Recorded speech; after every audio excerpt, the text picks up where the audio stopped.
আপনি কি কখনো ভেবে দেখেছেন গুগল ম্যাপস ঠিক কিভাবে জানে কোন রাস্তায় ভিড় বেশি আর কোন রাস্তায় ফাঁকা?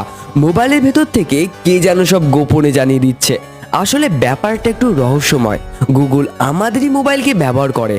হ্যাঁ, আপনার ফোনের ভেতরে থাকা জিপিএস আর ইন্টারনেট সবসময় বলে দিচ্ছে আপনি কোন রাস্তায় কত স্পিডে যাচ্ছেন।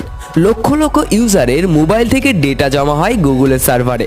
যদি কোনো এলাকায় হঠাৎ অনেক মোবাইল খুব ধীরে নড়তে থাকে, গুগল সঙ্গে সঙ্গে ধরে ফেলে সেখানে যানজট লেগেছে। তারপর সেই তথ্যকে গুগল ম্যাপস রং দিয়ে দেখায়। সবুজ মানে রাস্তা ফাঁকা, কমলা মানে মাঝারি জ্যাম, আর লাল মানেই ভয়ঙ্কর যানজট। কিন্তু জানেন কি সবচেয়ে রহস্যময় ব্যাপারটা কি? গুগল শুধু এখনকার ডেটা ব্যবহার করে না, সে আগের কয়েক বছরের ট্রাফিক ডেটা, এমনকি দিনের কোন সময় রাস্তায় সাধারণত কত ভিড় হয় তাও মিলিয়ে ফেলে। মানে ভবিষ্যতেও আন্দাজ করে দিতে পারে কখন কোথায় জ্যাম হবে। এখন প্রশ্ন হচ্ছে, এত ডেটা গুগল জানে